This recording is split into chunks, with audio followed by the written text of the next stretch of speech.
Merci d'être avec nous en ce 15 novembre. C'est la journée de la paix en Côte d'Ivoire. Et nous souhaitons la paix à tous ceux qui nous regardent à travers le monde. Paix dans les foyers, paix dans les cœurs, paix dans les esprits, parce que paix c'est dans là, les entreprises.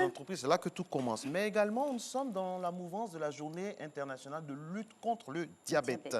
Pour ce faire, Alix, nous recevons un invité idoine. Exactement. Nous serons en compagnie du docteur Adweni Caché-Valéry. Il est directeur de coordination du programme national de lutte contre les maladies métaboliques. Nous parlerons bien sûr du diabète, ce qu'il faut savoir sur cette maladie. Mais avant, Marco. Mais avant, Alix, ma très chère, on va aller dans le postulat.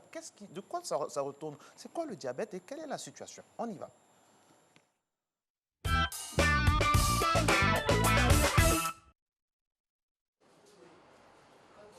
Le 14 novembre, c'est la journée mondiale du diabète. Vous connaissez le diabète? Je sais que le diabète, c'est un organe comme le pancréas, lorsqu'il devient défaillant et qu'il est dans l'impossibilité de créer l'insuline dans le corps humain pour équilibrer le taux de sucre. Ça a pour conséquence que le sucre devient à un taux élevé dans le sang. Près de 542 000 enfants de moins de 14 ans vivent avec le diabète dans le monde et plus de 50% de ces malades se trouvent dans les pays à revenus faibles. C'est vraiment rare, on ne parle pas du diabète de l'enfant, mais les enfants peuvent avoir le diabète. Avant-hier, mon ami est décédé à cause du diabète. Il était malade, vraiment. On dit qu'ils vont partir aller à l'hôpital. Il dit non. Le dimanche matin, ils sont partis aller à l'hôpital. Vers 14 h, il est décédé là-bas. Les signes et symptômes du diabète de l'enfant sont variables et difficilement diagnostiqués. Chez les enfants qui présentent le diabète, ça peut ressembler à autre chose que le diabète. Un enfant qui ne fait pas pipi au lit et subitement il commence à faire pipi au lit. Il faut que ça attire votre attention, amenez-le à l'hôpital. Un enfant ou bien une jeune fille qui n'a pas encore vu ses règles, comme on dit, mais qui commence à avoir des pets seulement, des pets à répétition. Vous appelez ça pets blanches, mais il commence à avoir des pets. Il faudrait que ça attire votre attention, il faudrait l'amener à l'hôpital. Ou bien qu'il y a des caries à répétition. Vous allez dire, ben, c'est les bonbons que l'enfant mange, ou bien c'est les bonbons, ou bien des maladies de peau à répétition. Il faut penser que ça peut être un diabète. Le diabète de l'enfant est encore mal connu en Côte d'Ivoire. Et pourtant, ce trouble métabolique connaît une progression dans le monde, ce qui rend difficile la prise en charge. La plupart des cas de diabète qu'on a eu chez les enfants sont des enfants qui viennent déjà dans un tableau de complications. Ils viennent pour d'autres choses que le diabète. Et généralement, on réalise des tests et ça revient en faveur du diabète. Il est difficile de faire le diagnostic du diabète chez l'enfant. Donc c'est pourquoi tout ce qui ressemble à une infection chez l'enfant, dans l'exploration, il faudrait réaliser au moins une glycémie. L'accès aux médicaments nécessite au moins 50 000 francs CFA, ce qui n'est pas évident pour grand nombre de malades. Les médicaments sont trop chers, trop chers même. Des fois même je pleure, on me dit que je n'ai pas fait le souci, de ne pas penser. Mais si je n'ai pas quelqu'un pour m'aider pour payer les médicaments. Pour réduire les risques du diabète, il faut une bonne hygiène de vie, mais surtout des activités sportives. Pour exemple, vous allez voir que quand on fait les statistiques, dans les villages, il y a un peu moins de diabétiques qu'en ville. Parce que dans les villages, il n'y a pas les wororo, il n'y a pas de voitures. Toutes les courses se font à pied. Les gens ont 70 ans, ils vont toujours au champ. Alors qu'à Abidjan, quand on est à la retraite, on est assis à la maison. Et des fois même, on va chercher les parents au village, on les envoie dans nos quartiers chics. Puis quelques années après, ils développent la maladie alors qu'au village, ils n'avaient rien. En Côte d'Ivoire, plus de 2,3% de la population sont touchés par le diabète et on enregistre plus de 4 552 décès liés à cette maladie chaque année. Alors, docteur Adweni, nous avons eu une définition, on va dire, dans la capsule. Est-ce qu'elle est complète ou il y a quelque chose encore à ajouter sur la définition du diabète? Qu'est-ce que c'est? Bien, je voudrais d'abord vous remercier pour cette invitation qui intervient dans la mouvance de la célébration de la Journée mondiale du diabète, qui a eu son point culminant hier à l'Institut national de la jeunesse et des sports, où la cérémonie officielle s'est déroulée en présence de M. le ministre de la Santé et de l'Hygiène publique. Mais parallèlement à ça, dans toutes nos structures de prise en charge du diabète qui sont réparties sur l'ensemble du territoire national, il y a eu aussi une célébration. Donc, pour répondre plus précisément à votre question, le diabète, il y a deux aspects des choses qu'il faut voir. Il y a une définition officielle qui est donnée par l'Organisation mondiale de la santé. L'OMS. Cette définition, elle est technique, mais je vais vous dire pourquoi est-ce que je l'utilise.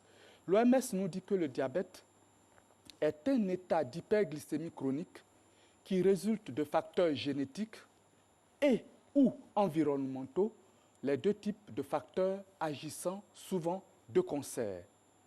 Alors, lorsqu'on a dit ça, autrement dit, de façon plus simple, dans le diabète, on parle d'une élévation permanente du taux de sucre dans la circulation sanguine. Parce que des fois, il peut y avoir une élévation transitoire, mais qu'on ne peut pas assimiler au diabète.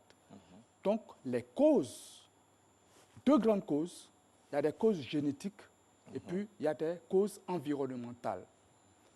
Au plan génétique, on est souvent de familles où il y a des diabétiques. Mais le fait de naître d'une famille où il y a des diabétiques, même au premier degré, père, mère, ne signifie pas absolument que nous allons devenir diabétiques. Il n'y a pas d'hérédité. Exactement. J'ai plus de risque de faire un diabète si je nais d'une famille où il y a des diabétiques que celui qui n'en a pas. Mais pour que ce risque-là devienne diabète, il faut que des facteurs d'environnement interviennent. Et ces facteurs d'environnement sont très importants parce qu'au jour d'aujourd'hui, on se rend compte que en luttant contre ces facteurs de risque-là, on peut, chez les sujets qui sont dits à risque, éviter de devenir diabétique. Wow. Quand on a dit ça, on revient chez nous en Côte d'Ivoire ou dans le monde. Quels sont les chiffres, les statistiques de cette maladie dans le monde et en Côte d'Ivoire, dans notre pays? En 2017, le nombre de patients diabétiques dans le monde était estimé à 425 millions de personnes. 425 millions. Et les statistiques nous disent qu'à l'horizon 2025, on risque même de passer et même déborder le demi-milliard de personnes affectées par cette maladie. En Côte d'Ivoire, si on se base essentiellement sur les registres, on pourrait compter autour de 100 000, mais on est très en dessous de la réalité. Pourquoi? Parce que dans les pays qui ont un niveau, n'est-ce pas, d'équipement technique très important, les pays d'Europe par exemple, ou bien en Amérique du Nord, on sait que chez un patient diabétique qui est dépisté, il y en a un autre qui n'est pas dépisté, qui se promène dans la nature. Et dans les pays en voie de développement, en voie d'émergence, le taux est plus élevé. Ça veut dire quoi? Ça veut dire que, et c'est là le grand problème, de nombreuses personnes se promènent, elles sont diabétiques, mais elles ne le savent pas. Et le diabète peut être découvert à l'occasion de complications, et certaines complications qui peuvent mettre en jeu le pronostic vital. Irréversible. Oui. Alors, avant de l'avoir, il faut savoir ce qui provoque cette maladie. Voilà. C'est en cela que je parlais de facteurs d'environnement. Okay. Ces facteurs d'environnement, il y a un certain nombre, mais qui sont vraiment bien définis. Premier facteur d'environnement, souvent on en parle, c'est l'alimentation. Si j'ai une alimentation vraiment qui n'est pas bien équilibrée, eh bien, je m'expose à faire un diabète.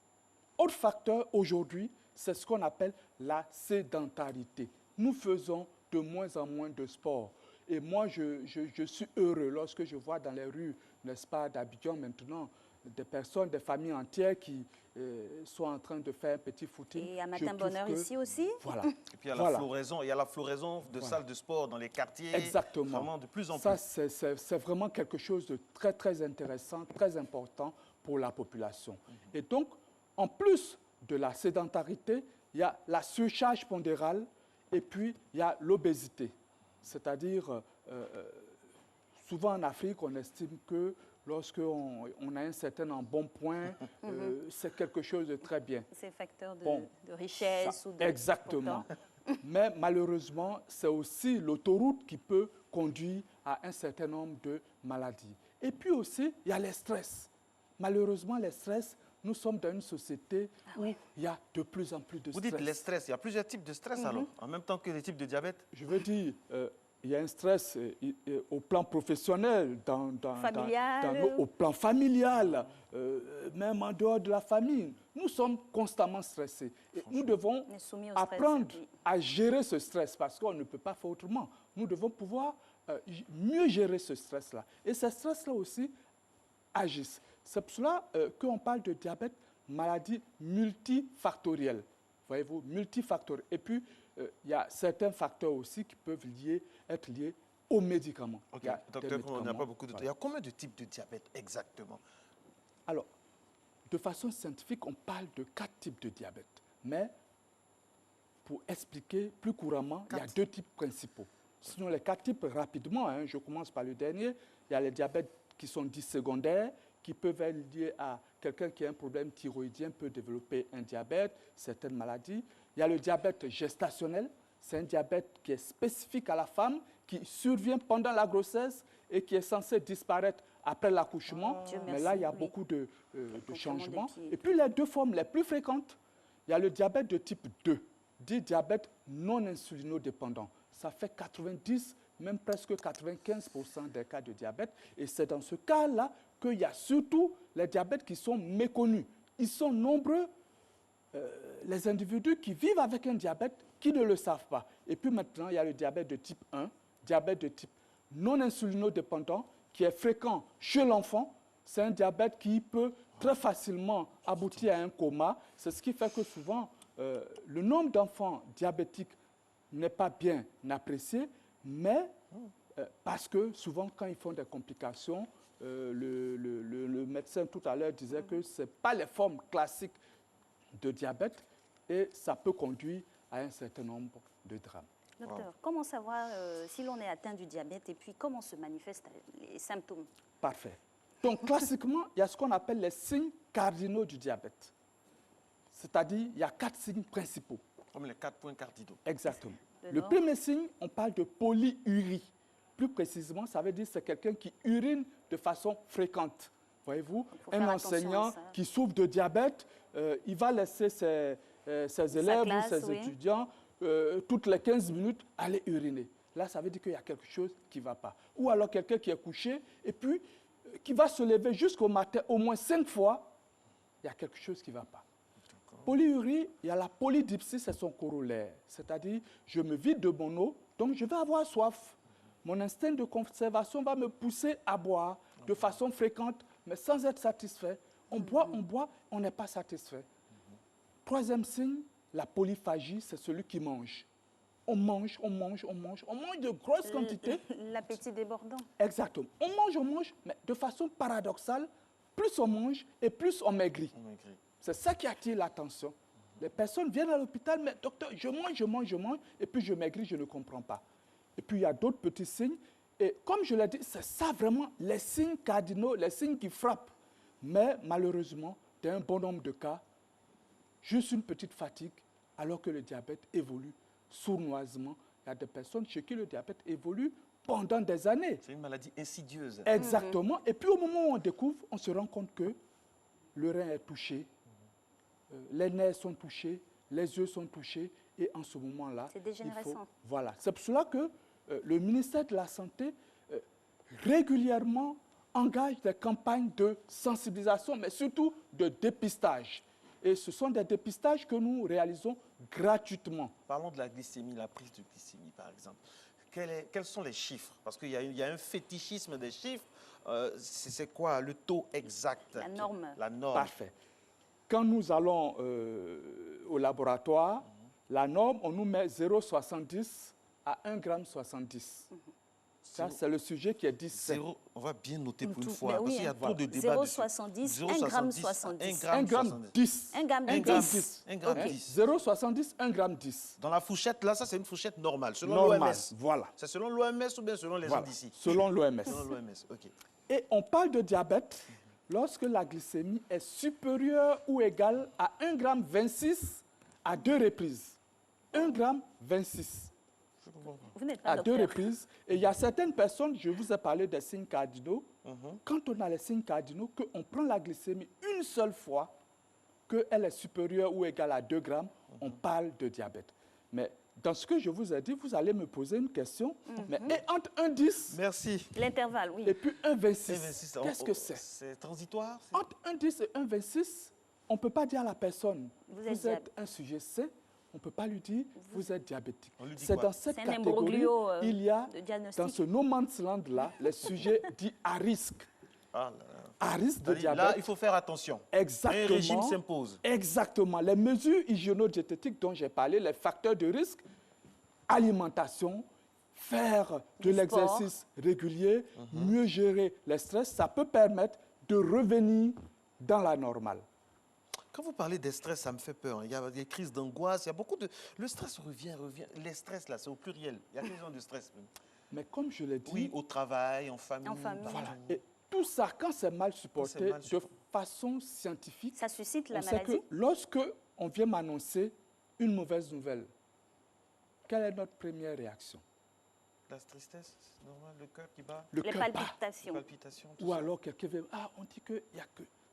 Le cœur commence à battre. Mais ce cœur qui bat là, c'est la résultante d'une décharge d'adrénaline. C'est une hormone qui est sécrétée dans notre... voyez.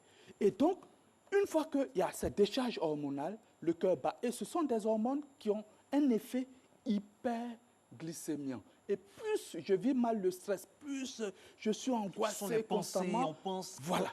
Ce qui Puisque nous empêche de dormir. Il y a des personnes qui ont constamment Vous-même. des pensées négatives. Ah, il va m'arriver quelque chose. Non, vraiment, ça Les va pas. sceptiques, les pessimistes, dans le service, les non, les anxiogènes.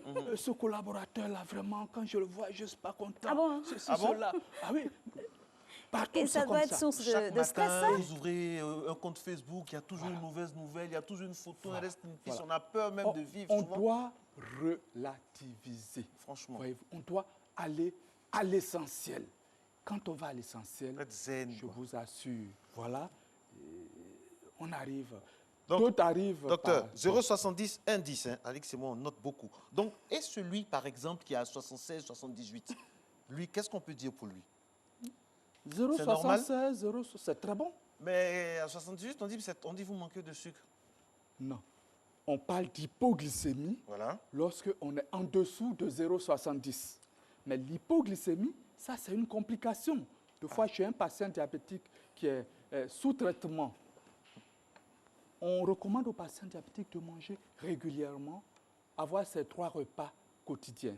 Chez certains même, on recommande une collation, c'est-à-dire un petit quelque chose qui apporte des glucides à 10 heures, à 16 heures, parfois même à 22 heures. Mais lorsque un sujet... 22 heures.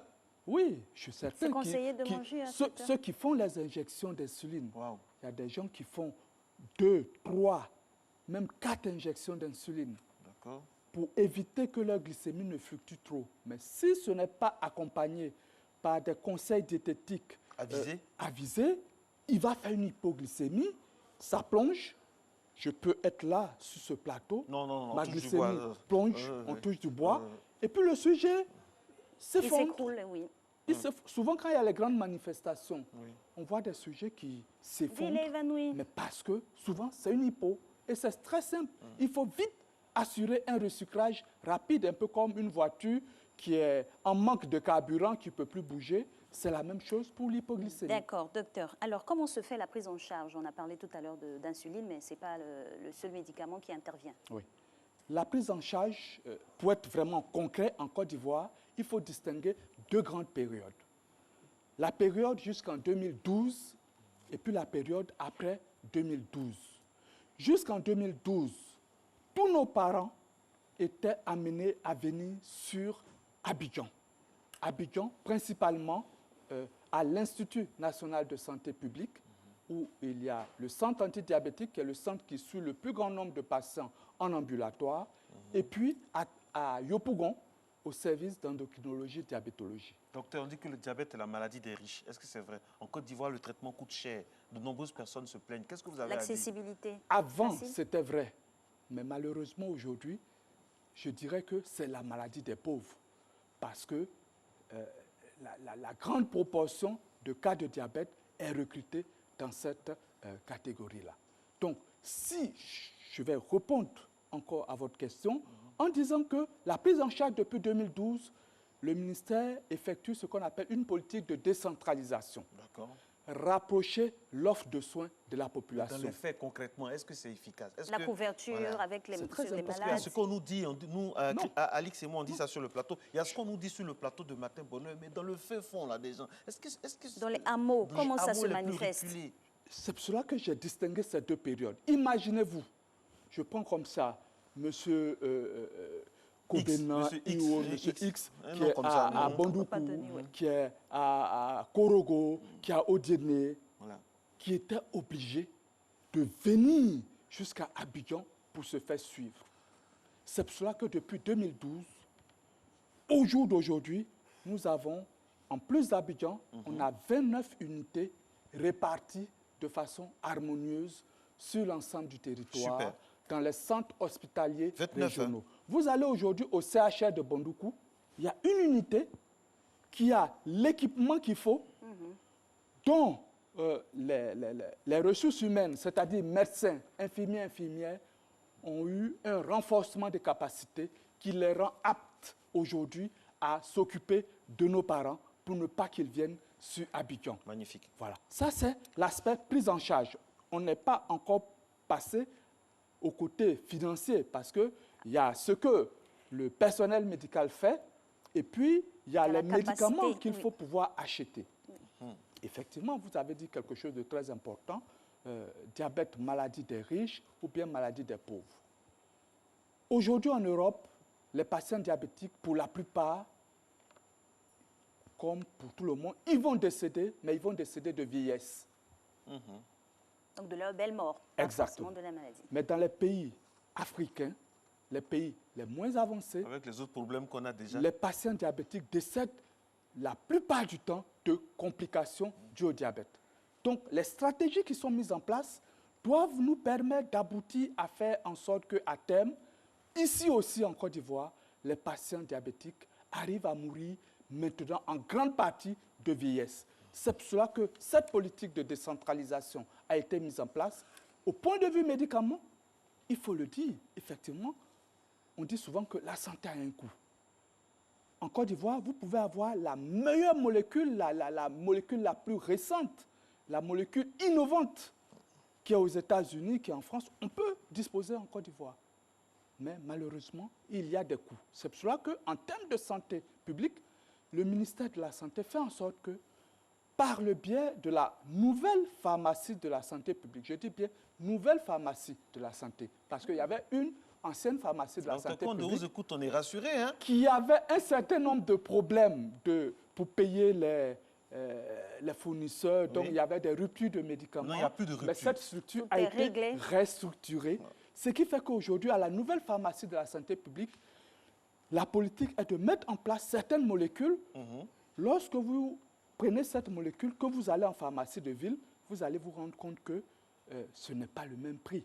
Donc, pour qu'il y ait une accessibilité, la PSP, nouvelle PSP, livre dans les moindres recoins de la Côte d'Ivoire. Donc c'est desservi partout. Voilà. Au jour d'aujourd'hui, vous nous certifiez que c'est desservi partout. Et le coût, il est raisonnable, il est accessible à tous? Tout à l'heure, en offre, vous avez parlé, par exemple, de l'insuline. Oui. Vous allez dans une pharmacie, n'est-ce pas, publique aujourd'hui, l'insuline, la moins chère, le flacon de 10 millilitres coûte 7 340. Vous allez à la nouvelle pharmacie de la santé publique, dans les CHU, CHR, hôpitaux généraux, ce flacon, vous allez le trouver à 2280 francs. Il nous reste 30 secondes, docteur. Des questions pratiques pour terminer. L'alimentation. Qu'est-ce qu'on ne doit pas manger, hein? Des conseils. Rapidement, hein. Qu'est-ce qu'on ne doit pas manger? Nous, en Côte d'Ivoire, vous savez, Aloko, foutou, sauce graine, escargot. Pistache, moi c'est ma sauce préférée. Bon, dites-moi, est-ce que pistache, on peut manger quand même? Mais ça fait que ça ajoute au stress de la maladie diabétique. J'ai un patient qui me disait, mais docteur, aujourd'hui que j'ai fait les efforts, j'ai tous les moyens, on me découvre un diabète, je ne vais plus pouvoir manger. C'était ça hantise. Docteur, excusez-moi de vous interrompre, il y a une question qui est très importante par rapport à la PS, comment on dit, PSP, il paraît que à certains endroits, c'est dilué. Est-ce que c'est vrai? Il y a la molécule, c'est dilué, il paraît que c'est ce qu'on nous dit. C'est vrai? Non. Les molécules qui arrivent à la PSP passent d'abord par la direction de la pharmacie et de médicaments avant d'avoir une autorisation de mise sur le marché. Donc ça, je vous rassure, ce sont des molécules... C'est dommage. On va vous reprendre sur ce plateau un autre jour parce qu'il y a tellement d'informations. Et puis, on sent que vous faites beaucoup. Je rappelle que vous êtes le coordinateur du programme national de lutte contre les maladies métaboliques. Merci, docteur. Et au titre des remerciements, on va aussi dire merci au médecin colonel Messou Noël, directeur de l'hôpital militaire qui nous a aidés dans la réalisation de la capsule. Et nous avons terminé aujourd'hui. Nous allons nous reposer, c'est férié. Belle journée de la paix à vous tous. On se retrouve demain. La paix en santé surtout. Ciao, ciao.